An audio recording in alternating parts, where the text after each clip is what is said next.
Yeah, this is going to cause a little bit of controversy. What is going on, everyone? I'm Ty Smith, Modern Renaissance Man. Ty Smith, not Todd. And I'm about to do a reaction video here. If it's your first time visiting my channel, let me say welcome. Let me also say thank you for checking me out. But if you plan on subscribing to my channel, do yourself a favor and me. Don't do it just yet. Get an idea of who I am, what I'm about, what my beliefs are before you subscribe to me, if you would, please, okay? I really appreciate it if you did it that way. And how do you do that? Go to my channel. Click on the words playlist. When you click on playlist, it's going to bring up a bunch of different video topics you're going to see, a variety of things.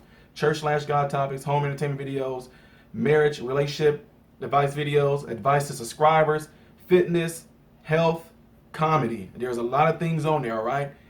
I want you to do that to get an idea of who I am and what this channel is about before subscribing, if you would, please. And also, if you want to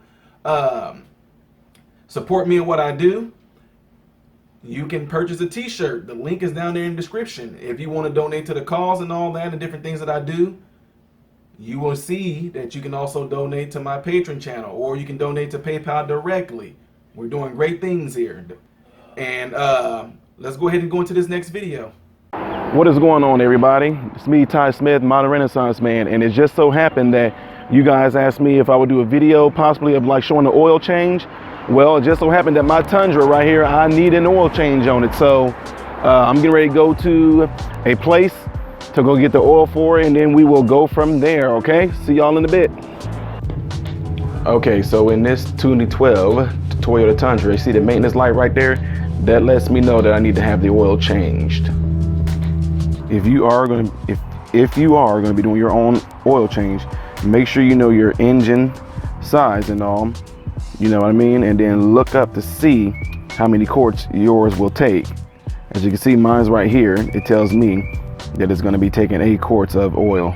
And then also you want to make sure that you're putting the right oil in there. Make sure you know what oil your vehicle takes. Don't just go and buy any motor oil. I know some people are going to sit here and say things like, oh, well, duh, that's stupid. But no, some people just, you never know. I mean, I've had people that just went and bought motor oil and didn't know what the specs of oil that they needed for their particular vehicle. So as you can see right here for my Tundra, it's OW20, and it lets you know that it's the best choice for this one. And but if not, if OW20 is not available, then I'm to use 5W20. But then after I use that, it has to be replaced back with OW20, okay? All right, so back in this owner manuals, I've had this for a while. I know exactly where my tab is going to be. So usually if I go in here to my second tab right there, it has in here how to reset. But I'll probably talk to you guys and let you know how to reset the maintenance in there. Once you do the oil change, you are to reset this, okay? So I'll show you guys pretty much how to do that one, but the steps to doing it are right there. Okay. Okay, so take an oil drain pan right here like this. I'm gonna push it up under the truck. Okay. And if you have a car, you have to put it up. Make sure you jack it up and put it on jack stands. Okay, this is a 14mm socket right here. I don't know if y'all could see that. It was not focusing right, but anyway, I'm going to put it on my socket wrench. As you see, make sure that you're going to make sure that it rotates to the left. Lefty loosey, righty tighty. Set it to turning left. Okay, I'm going to put it right here on that bolt. Okay, give it a tug here and make sure you break it. Turn a few times and try to see if you can take it off by hand just a little bit. Now, I'm gonna go put gloves on, folks. So I'm just saying, once you can turn it like that, now, magic of cameras. Ta-da! Push the oil draining pan underneath there. And now I'm gonna do it by hand. And I say again too, make sure that your engine is cool. Let it sit for at least 20 minutes or something before you go and do this. Maybe 30 minutes. To make sure the oil is not hot, because it will burn your hands. I just got to go into here and kind of break it a little bit more. It wasn't ready to come off by hand yet, so that's why I'm doing this here. Okay, going small little spurts, and see that oil is draining right in that pan. Now you guys are going to see something that can be done, but I'm glad it happened in this video, is that I noticed that this oil pan started to fill up. it's supposed to be draining down. But what happened, that screw that I took out, it ended up being stuck in the hole there a little bit. It didn't go in the hole because it can, but it got stuck there. See, look at the oil filling up in this pan. So I realized that the screw was in the hole. So I have to go in there and take the screw out really quick so that oil can drain down in this oil drain pan. See, look at that. Splashing all underneath my car. Simple mistake. So make sure you check for that too. Okay, so I'm gonna just continue to let that drain out a little bit here. And while it is draining, there is something else that you need to do while it's doing this portion right here as well, okay? And that is go up here and remove this cap right here for where you go to refill the oil back in. Open it up like that, lets that air kind of get in there, and it actually pushes a little bit more oil out of there. So sometimes it's not fully drained out. So as you can see, it's still a nice little stream there, which I'm gonna let stay like that until it gets to the point to where it's dripping out. I want drips. I don't want no oil streams at all. I don't want no stream. I want small little drips.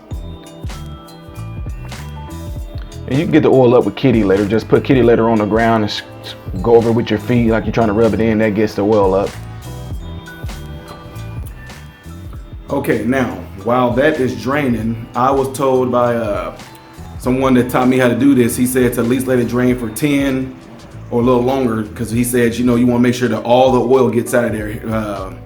Not saying that oil change places don't do this, but he was just letting me know that a lot of different sediments or whatever like that might be settled in the oil way down there at the bottom. So sometimes he even said how you can actually, depending on which direction your oil pan, not your oil pan, you know, yeah, the oil part is draining. What I mean, like, you know, you take you know where you take the screw out at. Sometimes it's angled in a certain way. As you notice that in my truck, it's on the side. Now in my van, it's backwards. And what I mean by that, instead of it being on the side of the oil pan, it's behind it. So sometimes with my Nissan Quest, I would take my jack and I would raise it up to angle it to make more oil drain out. So like on my Tundra, the way that it's angled, it's actually on the side. So I would go on the right side or the driver's side of my Tundra and I would jack it up. And what it does, it tilts the oil pan. It causes more of the oil to drain out that way. So anyway, just want to throw that little tip in there while that is draining. So I let mine drain for like 10 minutes or so to where I don't see nothing but just a drip. I don't even like to see the little thin little stream. So just want to throw that in there while it's draining. Okay, so I'm going to put the screw oil plug back in there. Just going to hand tighten it in the beginning until it pretty much gets in there to where I can't hand tighten it no more. Okay. Yeah, I know y'all see some oil draining out my pan right there because it splashed. Look, it's all on my tire too. Simple mistake, but no big deal. Like I said, get kitty litter, put it on the ground, scrape it in with your feet. That gets the oil up. Make sure this is set to where you're going to turn it to the right. The right. Okay. Putting it back on there on the bolt plug to the oil pan. And I'm just tightening it. Don't over tighten it. Just do it to where it won't move no more. And that's all you have to do. Okay, just like that.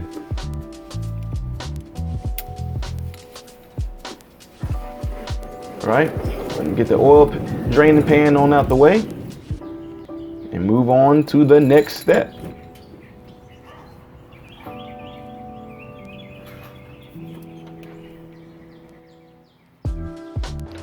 All right, so I do want to make sure that I add this in here. On my Tundra, I did not change my filter because usually when I get filters on there, I get the high mileage filter. So you can get filters on there that can go like to 10,000, up to 10,000 miles, 15,000 miles, etc. So the one I have on there is a filter that goes up to 15,000 miles. So my Tundra needs to get an oil change every 6,000 miles or so. So that's why I'm leaving the filter on there. So maybe next time if I do a video changing the filter, I will show that. But in this particular case, I'm talking about the oil filter, guys. I'm not talking about the air filter. I'm talking about the oil filter. It goes up to 15,000 miles. So I'm gonna keep that one on there and I change it every 2 oil changes. That's just what I do. But you can do that if you want to. Again, this is just for like novices who's doing an oil change. And if you wanna know how to change the air, I'm not the air filter, but if you wanna know how to change the oil filter to your vehicle, then just go on YouTube. It's pretty easy. Sometimes, you know, sometimes you can do it with your hand. Like on my Nissan Quest, I can actually just take the oil filter off with by hand. So that's pretty simple right there. But others, they may need to have the oil. Like on my Tundra, it actually has a nice little piece that goes actually to the oil filter that fits right on there and screws it off. But a lot of times with my Tundra, I can get it off by hand too, but that's just me. If in case there's some people out there that might be not as strong, you might want to get the little mechanism, the little device you use to change the oil filters with. You can get that at any one of your local auto stores, whatever like that. So I just want to throw that note in there. Then also the air filter, depends on what type of air filter you get to put in there that sits on the engine.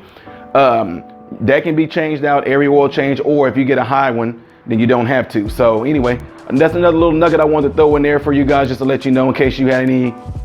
I know some people gonna be like, hey, you didn't change the oil filter, so just wanted to let y'all know that. And also, yes, I'm using some box of gloves that are non-latex. I don't need no mechanic's glove. Leave me alone. Okay, so now I'm gonna refill the oil back up. Make sure you get a funnel to put in there. Don't have to be this long, but just something good enough to put in there. Okay. And for my Toyota Tundra, it takes OW20, all right? Probably gonna move this camera around so you guys can get a better angle of this. I'm trying to get it to where you guys can see it. Okay. So again, okay, yeah, let me move it over here. There we go. Steady, steady, steady. Okay, maybe not steady. Steady? Maybe not. Here we go. Okay, stay, stay. Good deal. All right, so I'm gonna go ahead and put the oil in there. And now this right here this is a 5-quart right here, but my truck is gonna take 8. So I'm gonna fill it all the way up. Well, not fill it up. I'm gonna pretty much pour all 5 quarts of oil into here. Now my truck has about a good 150,000 miles on it, so I got high mileage synthetic oil. Okay, simple enough. I'm gonna move this over so you guys can get a better shot of what I'm doing here. I know it might be real mediocre, but anyway, that's just me pouring the oil in there. And again, this is 5 quarts I'm putting in there, but I'm gonna put 3 more in there later. OW20 high mileage fully synthetic is what I'm using. Now you can use whatever specs you need for your particular vehicle. All the way to the last drop. I paid for it. I'm getting every last drop out of it. So, alrighty. Okay. I'm just gonna let that few little drips get back in there. I told you I'm using all the oil. I paid for it. I want every last drop. Here we go. Okay, get this on out the way. Okay. All right. Yeah, I know my battery needs to be clean. Baking soda and water would do it, but also Coca-Cola could too. Spring cleaning time is what this is gonna be.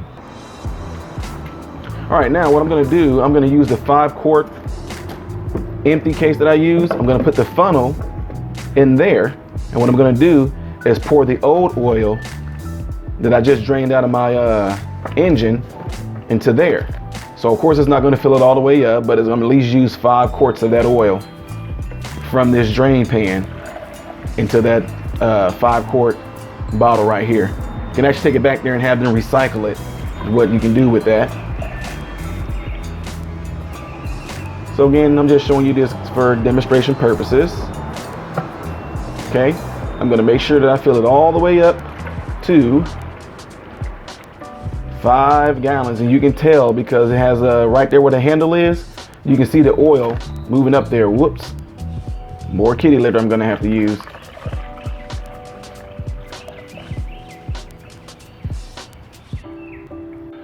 All right, so on my Toyota, the Tundra, a 2012, to reset the light, the maintenance light to let you know when you need an oil change, what you have to do on there, that's in case, because some people are like, I'm not gonna read the instruction manual. What I had to do is make sure that my meter is set to meter A. You have an A and a B, well, at least on my Toyota you do. So you set it to A, you press the meter button until you see the A, it's gonna show the mileage on there, okay? You turn the engine off with it being at A. You press down the meter, you press the button down, okay? You hold it down, you turn the engine to the on switch. Don't turn the engine on, like crank it on.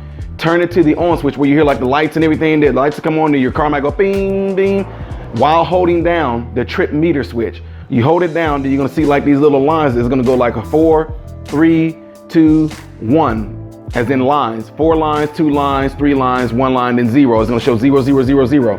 After that, you take your finger off and that resets it until again you hit around 6,000 miles, which in mine, on my Toyota Tundra, every 6,000 miles, the maintenance light will actually come on and let me know I need to change the oil. So anyway, besides that, guys, if you have any questions and if there's any like patrons, subscribers, you guys that's out there, if y'all notice there's anything else that you want to add to it, like the dead wood, you always give good advice and all that good stuff like that, looking out for me. So if you know of anything else that I may have missed or anything else you might think that we should add to it, let me know. Now I do know, like I told you, my oil filter and my air filter are high mileage filters, so I did not change those. But if you want to know how to change those for your particular vehicle, perhaps you might want to type that in on YouTube with your vehicle in there and it'll show you how to change it. But pretty much, like I said, with the air filter and the engine, that's usually easy. It's just some clips on there that you can take off and change the air filter in and out. It doesn't take much to do that right there. So besides that, guys, I'm glad I was able to do this video. There's another little thing that's added to my repertoire of things that I can do. I'm getting ready to check out. I hope you guys all have food, shelter, and clothing. Most of all, I hope and pray the last one of you guys in great health. God bless you all in Jesus' name.